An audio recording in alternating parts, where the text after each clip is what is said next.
Mon cœur, il brûle très fort parce que, en plus, c'est très bien illustré, il brûle très fort parce que ça faisait tellement longtemps que j'attendais ce Dragon's Dogma. C'est le deuxième, j'ai joué au premier, c'est une masterclass au premier, j'ai adoré, c'est un de mes RPG préférés, vraiment incroyable. Alors celui-là, quand il avait été annoncé, j'étais complètement mais fou de joie. Vraiment, j'ai même mis sur ma chaîne, vous trouverez un short où je vous ai mis ma réaction à l'annonce de Dragon's Dogma 2. J'étais vraiment en kiff total. Et là, je joue depuis un moment à Dragon's Dogma 2. Mon Dieu, le dire très vite, c'est très compliqué. Donc, j'y joue depuis un moment. J'ai une tonne d'heures dessus. Et j'avais envie de vous en parler. Et vous dire que ce jeu, il est trop kiffant. Mais, il y a un mais. Et ouais. Et je vais tout vous dire dans cette vidéo. Zéro spoil. Hein. Zéro spoil, ne vous en faites pas. Mais je vais vous expliquer ce que je kiffe de ouf dans ce jeu. Et qu'est-ce que je kiffe un peu moins et que je trouve un peu dommage. Et oui, pour ceux qui se demandent, est-ce qu'il va parler des microtransactions, le grand scandale? Oui, je vais vous en parler aussi parce que je pense qu'on est obligé. Hein, donc voilà. Donc j'espère que vous avez kiffé cette vidéo. Je suis à Dragon's Dogma 2. Mon avis sans spoiler. Moi, je veux vivre.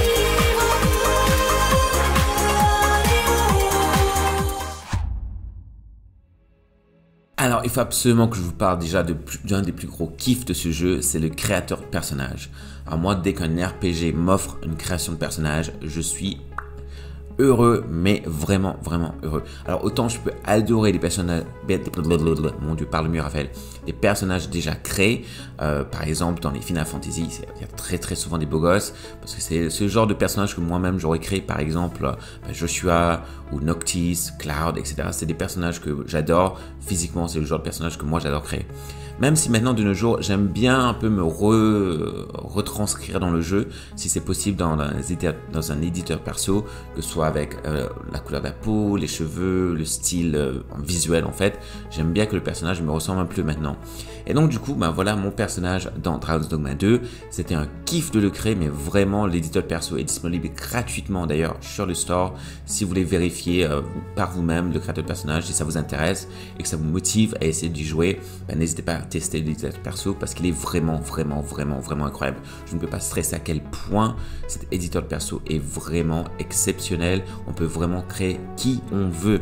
J'ai vu des créations vraiment ouf sur internet, sur les réseaux.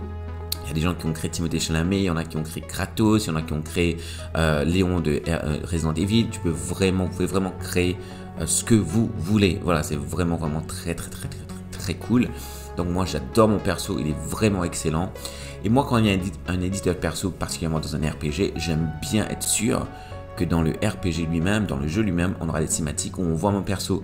Parce qu'il n'y a rien de pire que de passer des heures et des heures à créer un perso et que dans le jeu, au final, il n'y a même pas de cinématique, on ne le voit jamais, que ce soit à la vue de première personne ou bien même dans la cinématique à la troisième personne, on ne le voit jamais. Coucou Cyberpunk 2077, coucou Starfield, mais deux grosses déceptions en termes de création de personnages. Tu crées ton perso, mais tu ne les vois quasiment jamais. Dans Starfield, tu peux les voir de temps en temps et tu peux changer la caméra, oui, mais dans les cinématiques, zéro, tu ne vois rien.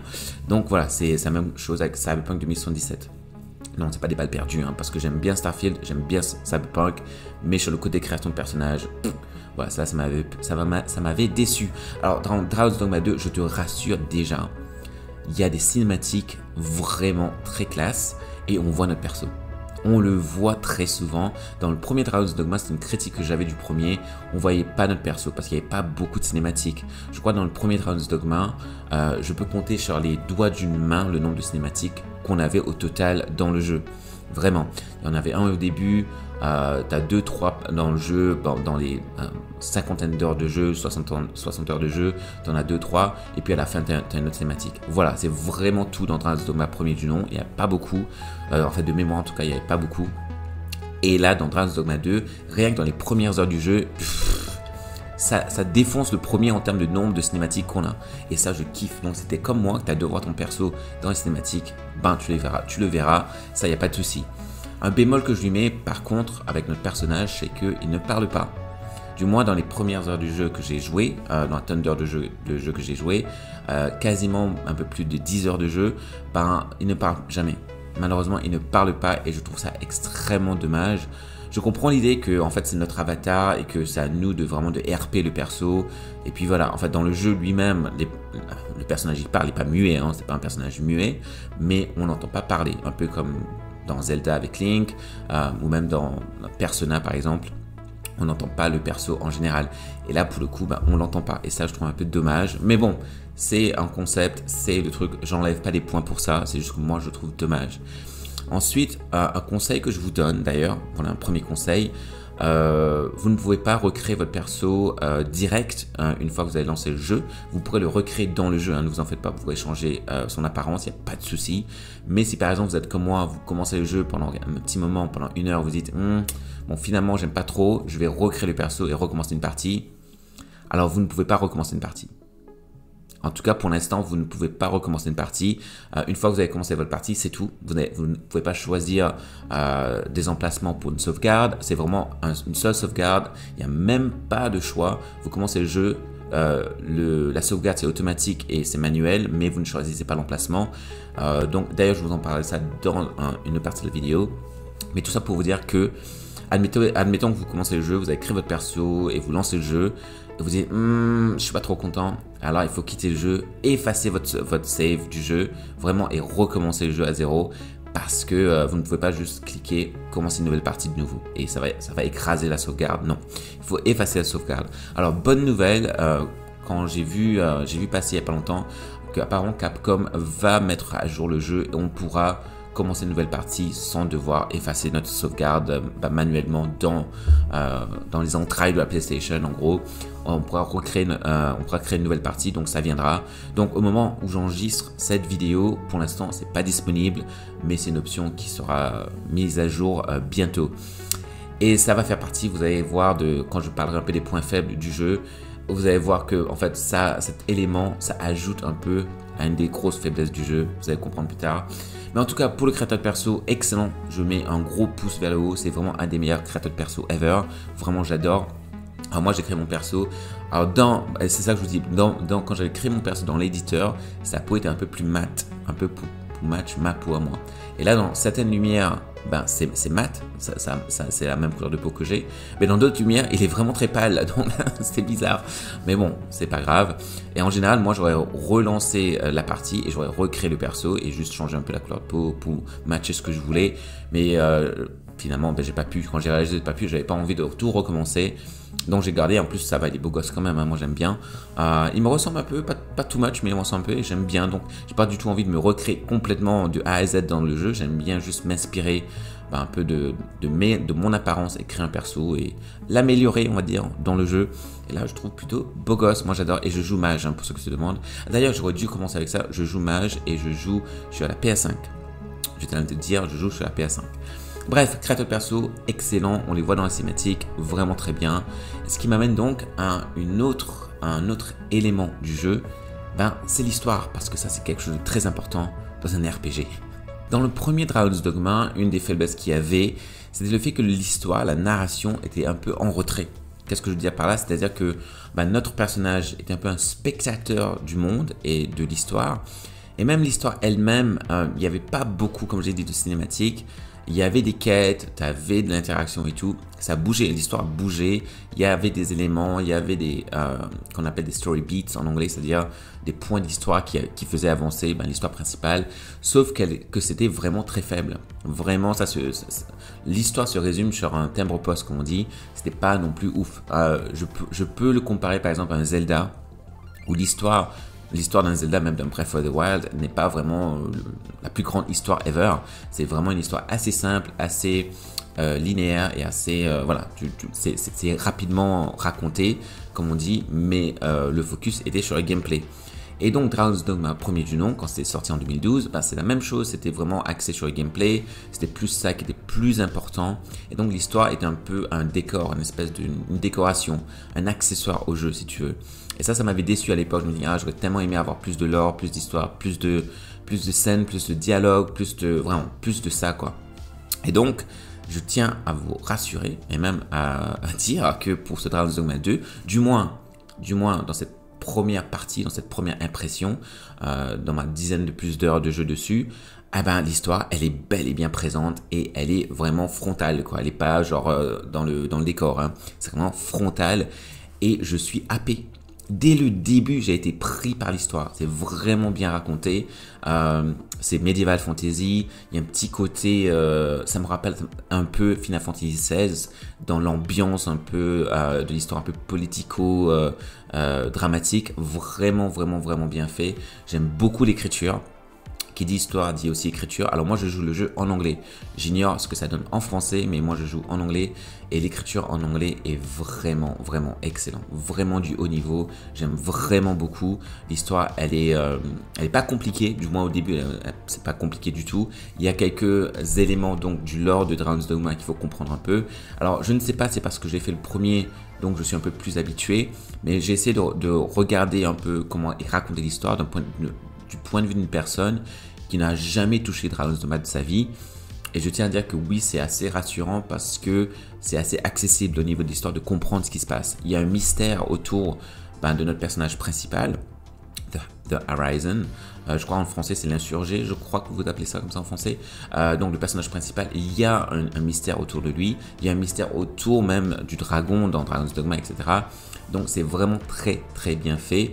Et le plot twist du premier, pour l'instant, dans la partie où je suis, franchement, il n'y a pas encore eu le reveal du plot twist. Je ne sais pas si ça va être montré dans le jeu ou si ça va être amené plus tard comme étant un plot twist, vu que je pense que la plupart des gens qui vont jouer à Dragon's Dogma 2 n'ont jamais joué au premier. Vous me direz en commentaire à ce moment précis de la vidéo, est-ce que vous avez joué au premier déjà, ou est-ce que là, c'est vraiment la première fois que vous allez peut-être tester Dragon's Dogma. En tout cas, moi, j'assume que la plupart des gens qui vont toucher à ce Dragon's Dogma 2 n'ont jamais joué à Dragon's Dogma de leur vie. Donc voilà, si c'est le cas, je vous rassure, c'est très accessible au niveau de l'histoire. C'est très accessible, vous allez très vite comprendre qui vous allez très vite comprendre ce qui se passe. Le premier, on va dire, le premier obstacle, le premier conflit, le conflit principal même du jeu, de l'histoire, elle est très rapidement expliquée et vous comprenez très bien, vous êtes vraiment dans l'ambiance. Et moi, j'ai été happé. Alors, pour vous donner un peu mon profil, moi, j'aime beaucoup les histoires avec des personnages qui sont mis en avant. Où c'est vraiment les personnages qui dirigent l'histoire, plus que l'histoire qui dirige le personnage. Il y a une nuance entre les deux. J'aime bien les personnages bien écrits, où il y a des dialogues, où on comprend vraiment qui est qui. C'est vraiment bien fait de cette façon-là, qu'il y a une mise en scène, qu'il y a un peu quand même de la subtilité dans l'écriture. J'aime bien ça aussi. Et moi, j'aime aussi beaucoup les histoires médiévales fantasy. J'aime vraiment beaucoup. C'est un style, c'est un monde, c'est un univers qui me plaît. J'aime beaucoup la science-fiction, j'aime beaucoup le fantasy, le médiéval fantasy particulièrement. Même la fantasy urbaine, style par exemple Buffy, Angel, etc. J'aime beaucoup. Donc moi, je suis très dans ce genre d'univers et j'aime énormément. Donc si vous êtes comme moi, si vous aimez ce genre d'univers, ça va vous plaire. Je pense que si vous êtes fan de Dragon Age, si vous êtes fan de Skyrim, de Elder Scrolls, si vous êtes fan même de Game of Thrones, je pense que vous allez kiffer l'ambiance générale de ce Dragon's Dogma 2. En tout cas, moi pour l'histoire, pour l'instant, j'ai pas de complaintes à ce sujet. Mais il y a une faiblesse avec l'histoire, mais ce n'est pas vraiment en rapport avec l'écriture elle-même ou même l'histoire principale elle-même, mais c'est quelque chose d'autre qui a un rapport avec l'histoire. Et là, je pense qu'il est temps qu'on commence à parler au moins d'une faiblesse du jeu, et c'est un rapport justement avec l'histoire et les quêtes. Vous savez, ce qui est très important dans une histoire, quand tu racontes une histoire, quand vous racontez une histoire, c'est le rythme. Et ouais. Pour moi, je pense que ça peut vraiment casser l'immersion quand le rythme n'est pas vraiment bien pensé, quand c'est pas soutenu, etc. Et malheureusement, je trouve, ou du moins dans cette première partie de jeu, dans ma dizaine d'heures et plus du jeu, le rythme n'est pas vraiment soutenu. Dans le sens que le début, l'intro est magnifique, c'est vraiment haletant, c'est cool, ça te prend direct. Franchement, moi l'intro, c'est vraiment bien fait. J'ai beaucoup aimé l'introduction du jeu. Je trouve que c'est une des meilleures introductions de jeu que j'ai joué ces dernières années. C'est vraiment bien, ça te met dans l'ambiance, ça te met direct dans la peau de ton personnage. C'est vraiment excellent. Il y a un mystère et tout est nickel. Sauf que voilà, à un moment donné, tu arrives dans une partie du jeu en introduction, et tu fais un truc et tout ça, c'est vraiment très bien fait. genre après une poignée d'heures à peu près, ben là tu arrives à un moment où tu dois commencer à faire des quêtes secondaires annexes.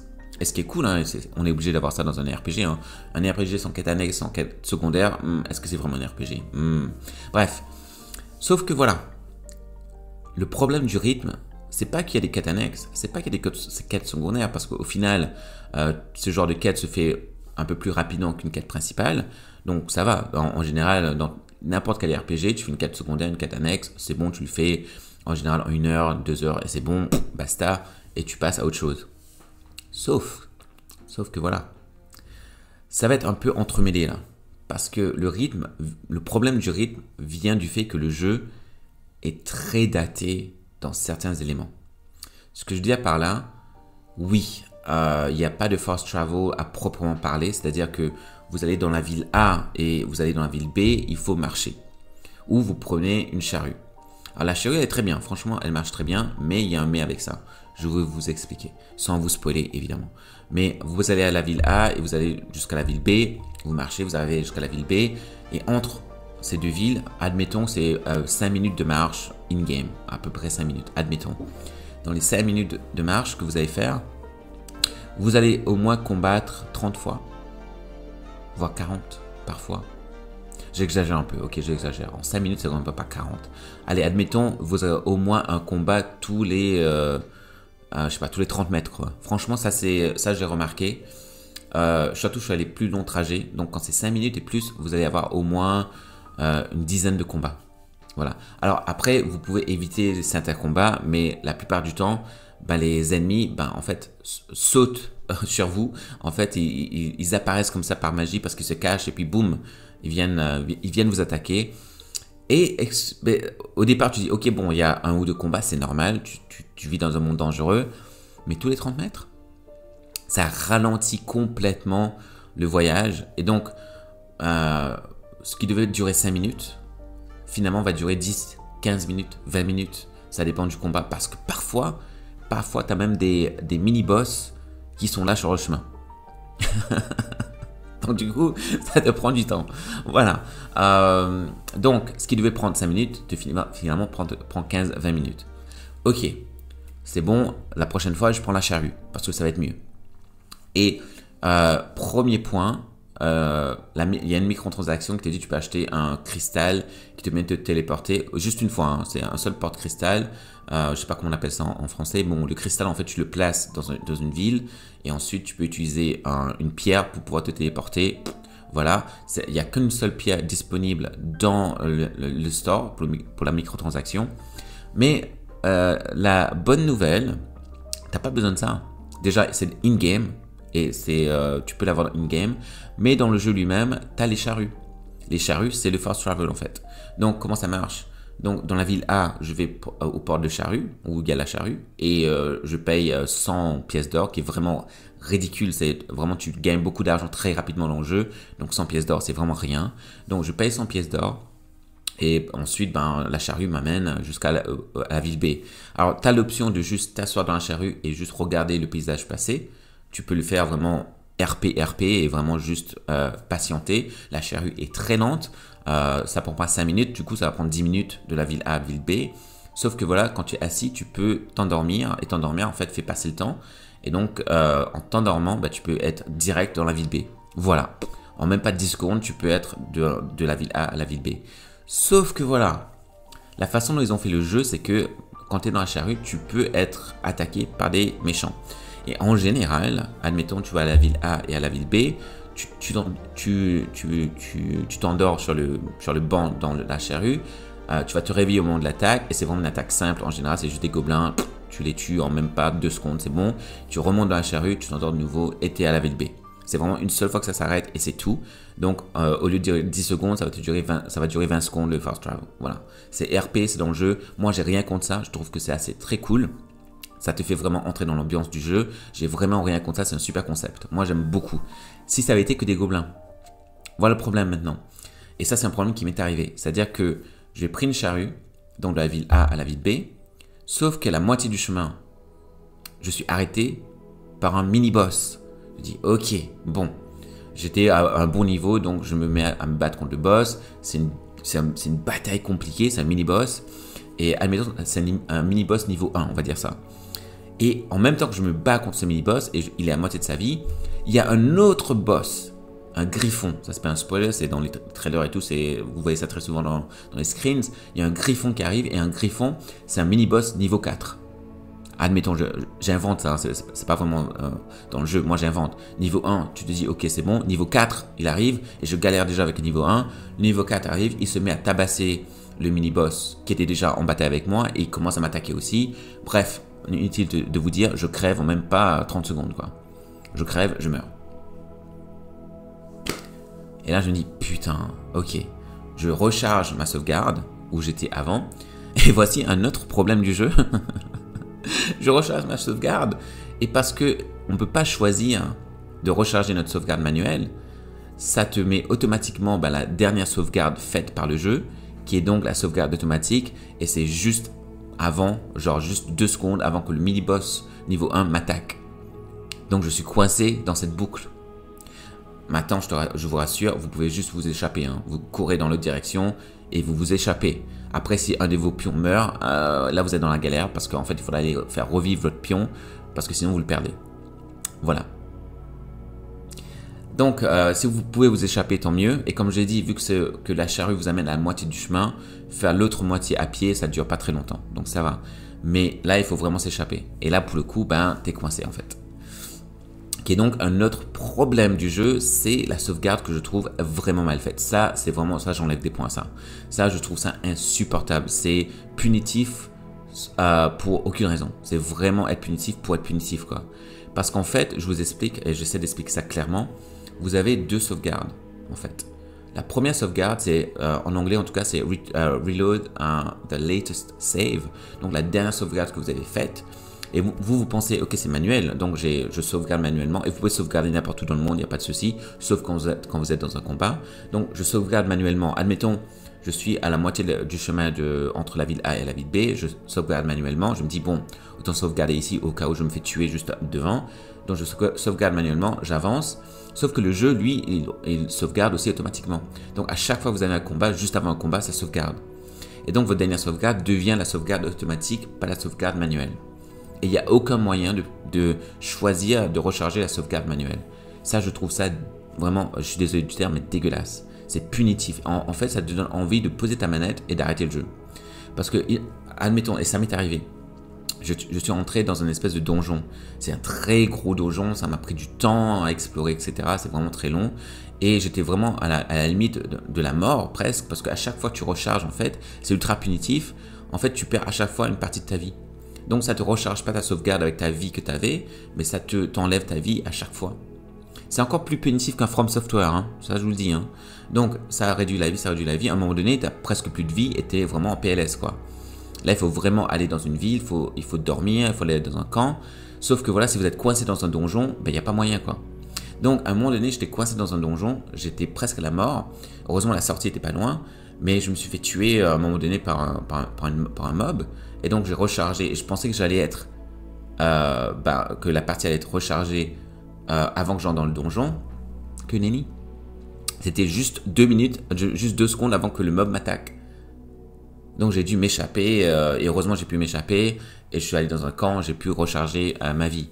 Mais ça, je trouvais ça ultra punitif pour 0 raison, quoi. Mais vraiment juste pour être punitif, juste pour être exigeant, etc. Je suis désolé, ça je trouve ça dégueulasse en fait. Ça, je suis pas content. Ça, j'enlève des points directs parce que ça te donne pas envie de jouer en fait. Ça te donne envie d'arrêter de jouer. Et je me souviens plus si dans l'original c'était comme ça. De mémoire, je me souviens pas avoir eu ce problème dans l'original. Peut-être que je m'en rappelle plus, mais je me rappelle pas d'avoir eu ce problème-là en fait. Il faudra que j'aille vérifier de nouveau parce que depuis 2012, hein, vous imaginez bien que j'ai pas la mémoire de Dragon's Dogma en 2012. J'ai des vagues mémoires du jeu, mais pas non plus précisément comment c'était la sauvegarde. Je m'en souviens absolument pas. Je suis honnête avec vous, je m'en souviens pas. Mais en tout cas, là, dans ce Dragon's Dogma 2, pardon, si c'était ma première fois chez Dragon's Dogma 2 et que je fais ça et que ça m'arrive, j'arrête le jeu. Pour moi, c'est un game breaker. C'est un game breaker. Je le dis honnêtement. Ça, je trouve, si ça vous dérange, je pense que vous allez être très frustré avec Dragon's Dogma 2. Franchement, vous êtes très frustré parce que vous perdez beaucoup de... Imaginez, là, pour le moment, j'arrive pas, en fait, à sortir du donjon. Donc je meurs. Donc il va falloir que je recharge la deuxième sauvegarde, qui est donc la sauvegarde où la dernière fois où j'ai dormi dans un inn, comment vous appelez ça? Dans un hôtel, j'ai oublié comment on dit ça, d'une auberge, voilà, dans une auberge. La dernière fois que j'ai dormi dans une auberge, ça sauvegarde et ça garde sa sauvegarde en fait. Il y a deux sauvegardes, la sauvegarde manuelle et automatique, donc voilà, et la deuxième sauvegarde, elle est fixe, c'est la dernière fois que vous avez dormi dans une auberge. Alors admettons que vous avez dormi dans une auberge et qu'ensuite vous avez joué pendant 5-6 heures et que vous crevez et que vous ne pouvez plus sortir du donjon parce que voilà, vous continuez à crever, que la sauvegarde automatique vous remène toujours dans le fond du donjon, vous êtes coincé, vous rechargez la partie où vous avez dormi à l'auberge, vous perdez 6 heures de jeu. 6-7 heures de jeu. Alors imagine ça vous arrive. Est-ce que ça vous donnerait envie de continuer à jouer? Voilà, moi je trouve que c'est un truc qu'ils doivent régler. Je ne sais pas s'ils vont régler, s'ils vont remettre ça à jour. Mais moi, c'est un truc qui m'a beaucoup déçu et beaucoup dérangé. Plus qu'autre chose, moi je trouve que ça c'est plus scandaleux que les microtransactions. Hein. Moi je trouve ça beaucoup plus scandaleux parce que c'est tellement punitif pour zéro raison.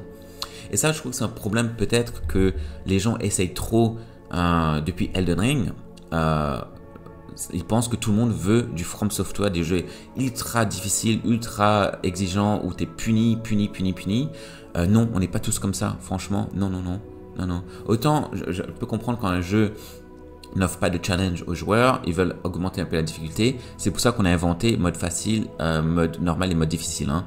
Il y a une raison pour ça. Pour ceux qui veulent vraiment que leur jeu soit punitif, jouer en difficile, tant mieux pour vous. Mais pour les autres, on a juste envie de kiffer un jeu sans pour autant être à chaque fois frustré et recommencer. On veut jouer en normal ou facile. Voilà. Et là, je trouve que au-delà de la difficulté des combats, là, c'est vraiment punitif sur le côté du joueur lui-même. C'est-à-dire que, ah ouais, d'accord, donc je peux perdre 10 heures de jeu parce que je suis coincé dans un donjon et je peux pas recharger une sauvegarde manuelle où j'étais juste avant d'entrer dans le donjon. Et en plus de ça, quand tu recharges, pourquoi tu perds ta vie? C'est quoi l'intérêt? Pourquoi quand je recharge la partie, je perds 10% de ma vie? C'est complètement con.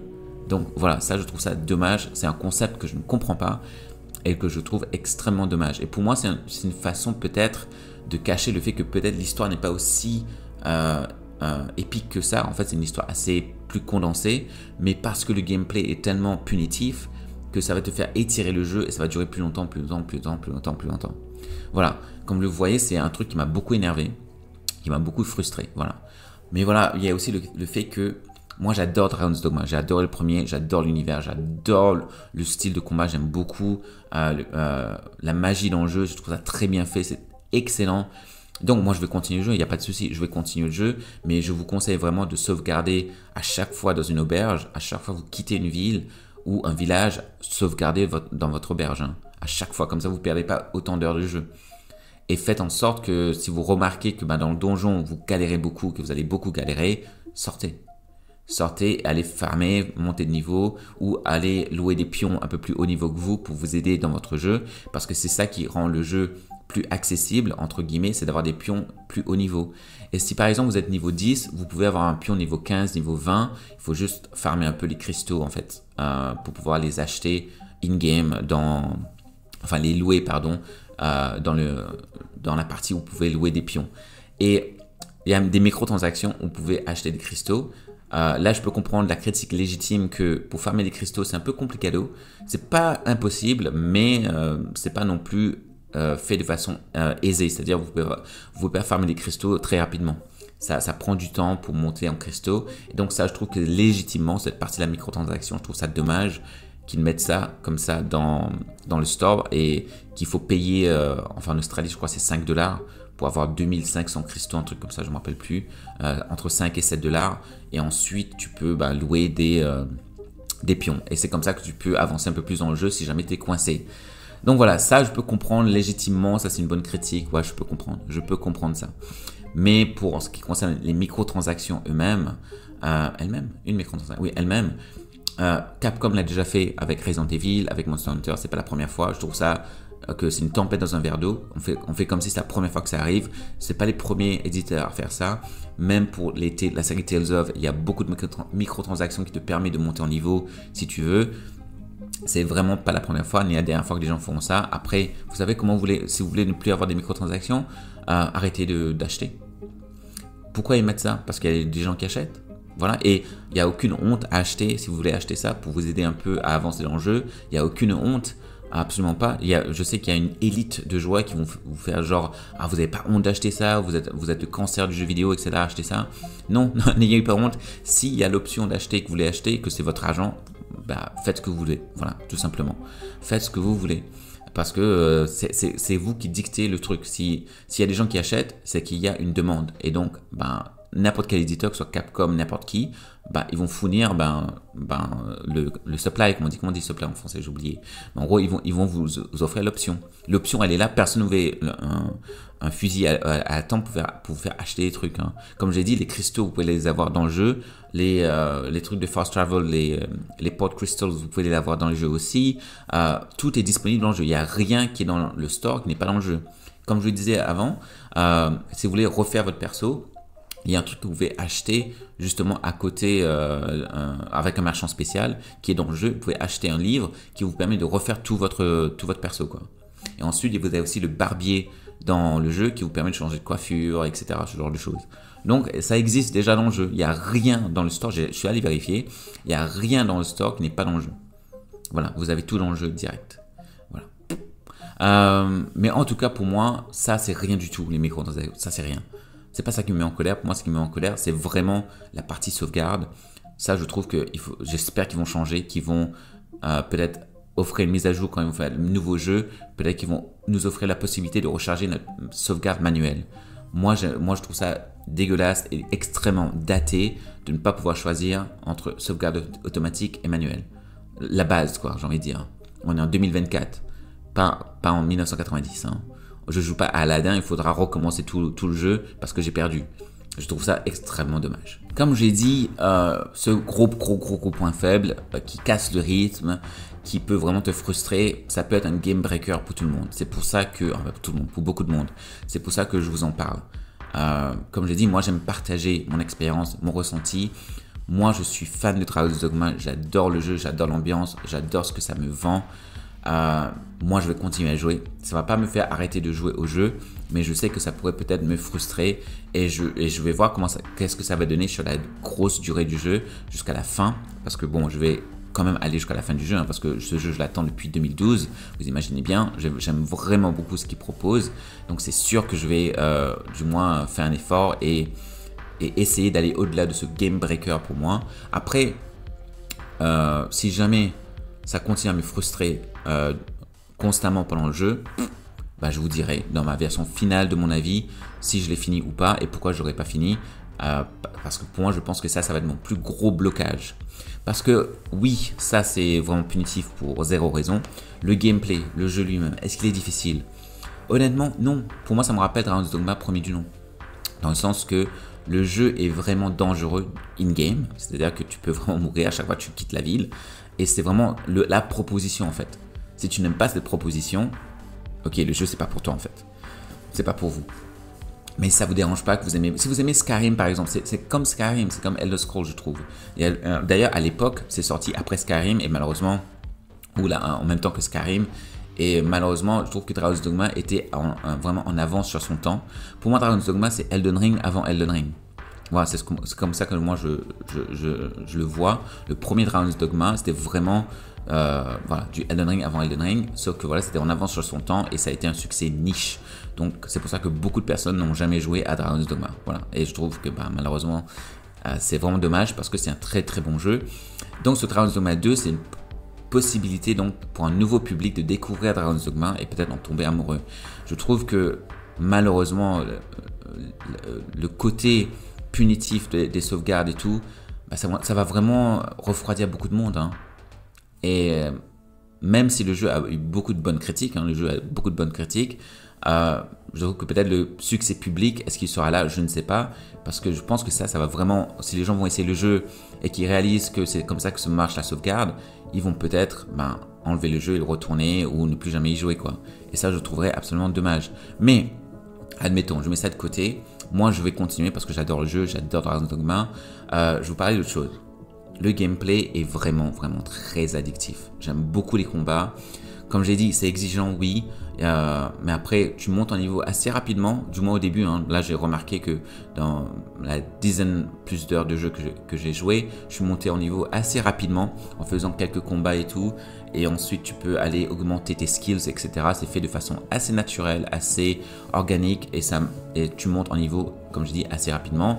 Et grâce aux pions, j'adore les pions parce qu'en fait, c'est vraiment pensé pour jouer avec les pions et les pions sont vraiment actifs, ils sont réactifs, ils sont même proactifs. Ça dépend de la personnalité que tu leur donnes. Si tu donnes une personnalité où ils sont vraiment très bourrins, ils vont bourriner. Si tu donnes une personnalité où ils te défendent, ils vont te défendre. Si tu donnes une personnalité où ils vont aller chercher des items et essayer de bien gérer tout ça, ils vont le faire. Donc moi les pions, je les adore, j'aime beaucoup. Ils parlent beaucoup. Moi ça me dérange pas qu'ils parlent beaucoup, je préfère beaucoup un jeu où ça blablate plutôt ou un jeu absolument en silence. Il y a des moments de silence, il y a des moments de répit où ils ne parlent pas, cool, mais aussi il y a des moments où ils parlent beaucoup. D'ailleurs, un moment très cool, c'est que moi je choisis mes pions que des hommes. Je fais une équipe de mecs à chaque fois. Et à un moment donné, mon pion, je crois que c'est le pion principal qui disait insurgé Horizon. J'ai remarqué que en fait, on voyage que entre mecs. Bon, c'est peut-être tes goûts. Voilà, je ne te juge pas, mais voilà, c'est peut-être tes goûts. Tu aimes bien voyager entre mecs. Et ça, j'ai trouvé, c'est un petit élément, un petit truc qui fait que tu as l'impression de vraiment vivre une aventure avec des personnages qui sont vrais, qui sont vivants, qui sont organiques. Voilà, c'est pas non plus des personnages ultra écrits. Il y a souvent des boucles de dialogue qui reviennent, mais voilà, je trouve que c'est quand même assez cool et j'aime vraiment beaucoup l'ambiance que proposent les pions quand ils voyagent avec toi. J'aime vraiment beaucoup cette proposition-là. Après, tu peux faire le voyage seul, mais je te le déconseille. Je vous déconseille ça parce que, tu crèves assez rapidement si jamais tu es tout seul. Hein. Voilà. Sauf si tu es vraiment à un grand niveau. Là, peut-être tu peux bourriner un peu tout seul, mais le jeu n'est vraiment pas pensé pour jouer vraiment seul. Hein. Il faut vraiment jouer avec les pions. C'est pas un jeu coop, c'est pas un jeu en ligne, c'est vraiment une illusion de coop, mais c'est vraiment pensé pour. Hein. C'est vraiment pas pensé pour que tu vives seul ton aventure comme dans un Elden Ring par exemple. C'est vraiment fait pour jouer en équipe avec tes pions. Et moi j'ai beaucoup aimé ça. Donc le gameplay je trouve vraiment très bon. Ensuite, est-ce que tout ça fait que le jeu, globalement, qu'est-ce que ça vaut? Alors dans la dizaine plus d'heures que j'ai joué, j'aime vraiment beaucoup. Je kiffe, comme je dis. J'avais même envoyé un message à Carole Caten. Je disais, oh mon Dieu, je vais être accro à ce jeu. Je vais être accro à Dragon's Dogma 2. Parce que oui, moi j'adore l'univers, la proposition. J'aime vraiment beaucoup. Comme j'ai dit, le gros bémol que moi j'ai eu, c'est la sauvegarde. C'est vraiment ça. Je trouve que c'est ultra punitif. Pour aucune raison. Autant dans le jeu, les combats de boss, où les boss sont un peu complicados, où parfois tu fais des combats avec des mobs, et ça peut être très compliqué si tu es vraiment... parfois j'avais un combat avec des gobelins, et puis il y a des loups qui se sont amenés, j'ai dû gérer les deux mobs en même temps, ça a été très galère, j'ai eu des pions qui sont morts, j'ai dû les revivre, moi je joue mage, donc j'ai dû gérer les sorts, etc. J'aime beaucoup ce côté un peu stratégie, un peu... Voilà, j'aime beaucoup ça, moi perso j'adore dans les RPG, et j'ai beaucoup aimé, c'est pour ça que moi j'ai adoré Baldur's Gate 3, ça m'a rappelé un peu Baldur's Gate 3 en mode presque action RPG de Baldur's Gate 3. C'est comme ça que je décris le gameplay de Dragon's Dogma 2. C'est comme Baldur's Gate 3 dans le sens que les combats peuvent être très exigeants et la façon dont tu gères le combat c'est très réaliste, très organique avec le monde. Parfois tu peux être près d'une mare. Et dans la mare, tu peux avoir un monstre qui va te choper si tu ne fais pas très attention. Il y a vraiment ce côté organique au monde, systémique comme ça que je crois que vous appelez ça. Ou parfois, si tu es sur un pont, le pont peut se casser et tu tombes. Ce genre de choses, ça peut arriver. Tu peux perdre des pions, ils peuvent mourir. Si c'est un pion que tu as loué, il peut mourir complètement. Si jamais tu ne le revis pas à temps. Il y a vraiment tout ça à gérer comme dans Baldur's Gate 3. Sauf que là, c'est en mode action RPG. Voilà. Si parmi vous avez des gens, si vous êtes de ceux qui auraient aimé que Baldur's Gate 3 soit en action RPG, voilà, Dragon's Dogma 2 pourrait être pour vous parce que c'est vraiment la même ambiance, le même style de gameplay en mode organique, systémique, ce que vous voulez. Et il faut vraiment bien gérer la stratégie, sinon vous crevez et vos pions crèvent aussi. Donc voilà. Donc moi j'aime bien ça, je kiffe. Comme vous le savez, je préfère le tour par tour. le tactical, etc. je préfère, mais ça reste très kiffant. Je trouve que la magie est excellente. J'ai pas joué guerrier, etc. J'ai joué que magie. Comme je l'ai dit, on peut pas commencer une nouvelle partie à chaque fois, donc je peux jouer qu'une seule partie. Après, si vous êtes guerrier et que vous voulez essayer mage, vous pouvez changer de rôle dans le jeu. C'est absolument possible et ça coûte pas cher. Il faut pas payer une microtransaction pour ça. Vous pouvez facilement juste changer ça dans un shop spécifique en fait. Dans un magasin spécifique, vous pouvez changer de vocation et améliorer vos skills, tout ça. Donc globalement, moi vraiment, je kiffe ce Dragon's Dogma 2. Mais on verra si sur la longueur, sur la durée, avec la frustration que je peux ressentir avec la sauvegarde, est-ce que vraiment ça va être un jeu que j'aurais envie de finir au final. Parce que je trouverais ça vraiment dommage que c'est à cause de ça que ce jeu va tellement me frustrer que je ne vais pas le finir. Pour résumer, le jeu il est vraiment cool. Si vous avez aimé Dragon's Dogma premier du nom, là vraiment c'est Dragon's Dogma plus quoi. Et peut-être que c'est une faiblesse aussi. Je trouve peut-être que très souvent quand je joue au jeu, j'ai l'impression d'être en 2012. Tellement il y a des éléments qui datent vraiment du premier jeu. Et c'est dommage qu'ils n'ont pas remis ça au goût du jour en 2024. Donc il y a des facilités, des aisances de jeu qu'on a maintenant aujourd'hui dans le jeu vidéo moderne qui est très excellent parce que voilà, on n'a pas tous 20 heures à passer sur un jeu dans une journée. Parfois nos sessions durent 1 heure, 30 minutes, 2 heures. Et le jeu étant ce qu'il est, il y a des éléments très datés qui font que ces 2 heures, tu vas progresser d'1% dans le jeu, quoi. Et ça, je trouve vraiment dommage. Vraiment dommage. Mais c'est la proposition. Soit on aime la proposition, soit on n'aime pas. Moi, je m'attendais à ça parce que j'ai joué au premier Dragon's Dogma. Donc, il y a des éléments du jeu que je trouve datés, mais que ça me rappelle le premier. Donc, voilà, ça me ramène un peu dans cette époque-là. Et c'est peut-être une faiblesse, je dirais, pour un jeu vidéo moderne. Mais globalement, le Dragon's Dogma 2, il me plaît vraiment beaucoup. Ça aurait été un gros coup de cœur si ça n'avait pas été pour justement cet élément qui me casse l'immersion, qui me casse le rythme, la sauvegarde. C'est marrant, hein, c'est même pas dans le jeu le problème. Le problème, c'est pas le jeu. Le problème, c'est le système de sauvegarde. C'est dire à quel point je comprends pas encore une fois, je comprends pas. Pour moi, c'est le gros point noir de ma run pour l'instant. C'est le gros point noir. Autant le concept de il faut voyager par la charrue, il faut vraiment chercher les cristaux pour pouvoir se téléporter, il faut parler avec les gens pour avoir des quêtes. Ah oui, j'ai oublié de dire, parce que c'est un truc que je crois que j'ai vu passer. Pour trouver les quêtes, pour l'instant, j'ai pas eu de problème. Pour savoir où il faut aller, qu'est-ce qu'il faut faire, j'ai pas eu de problème pour l'instant. Mais comme j'ai dit, je suis que dans une dizaine d'heures de jeu et plus. Donc voilà, et comme j'ai dit, on avance très lentement dans le jeu. Je ne sais pas si j'aurai le problème des quêtes plus tard, mais pour l'instant, ça va. J'ai pas de souci à trouver les quêtes. Il n'y a pas de marqueur dans les villes pour savoir avec qui il faut parler, etc. Il faut vraiment explorer, parler avec les gens, les écouter surtout. Il faut écouter les PNJ, savoir ce qu'ils disent pour savoir où il faut aller. Après, dans le jeu, vous avez le menu, vous allez dans le menu des quêtes et tout. Vous avez des points, ils te disent qu'est-ce qu'il faut faire. Et parfois, tu as les profils des personnages qu'il faut trouver. Il y a aussi des marqueurs généraux sur la map pour savoir où il faut aller. Pour l'instant, moi, j'ai eu ça. Donc, ça va, ça va, je veux dire, il n'y a pas de souci. Après, pour ma prochaine vidéo, la prochaine vidéo que je ferai sur Dragon's Dogma 2 pour mon avis sur le jeu, ce sera quand je l'aurai fini ou pas fini. Donc, ce sera la prochaine vidéo sur ça et je vous dirai si j'ai des problèmes à ce niveau-là. Pour l'instant, zéro problème avec les quêtes, ça, il n'y a pas de souci. Mon seul problème, comme je l'ai dit, c'est la sauvegarde. Sinon, globalement, franchement, c'est un très bon jeu. J'aime vraiment beaucoup. Mais encore une fois, moi, je parle comme quelqu'un qui a aimé le premier. Maintenant, je vous réponds à la question. Alors, Raphaël, j'ai pas joué au premier. Est-ce que tu penses que je pourrais aimer ce Dragon's Dogma 2? Alors, vous, comme j'ai dit, soyez très aware que si vous allez dans ce jeu, vous avez une sauvegarde générale, qui est la sauvegarde automatique et manuelle, mais surtout automatique, je veux dire. Donc, allez-y avec ça dans la tête. Vous avez quand même la sauvegarde de l'auberge qui peut être vraiment un lifesaver. Ça peut vous sauver la vie et sauver des heures de jeu. Si à chaque fois que vous allez dans une mission, avant d'aller dans une mission, vous dormez dans une auberge, au moins vous n'allez pas perdre une tonne d'heures de jeu. Donc, faites beaucoup de sauvegardes dans les auberges. Ça coûte de l'argent par contre, donc économisez quand même. Hein. Économisez quand même avant de dormir dans une auberge. Mais voilà, je mets ça de côté. Ça, je vous ai bien expliqué. Après, est-ce que, à part ça, pour le jeu lui-même, est-ce que ça pourrait vous plaire? Ça va vous plaire si vous aimez Skyrim, la proposition des Elder Scrolls. Si vous aimez Elder Scrolls, Skyrim et tout ça, oui. Si vous aimez un monde médiéval fantasy, oui. Si vous aimez un gameplay qui fait que vous devez vraiment faire des stratégies, vraiment réfléchir à ce que vous allez faire, alors oui. C'est pas un jeu que vous pouvez bourriner.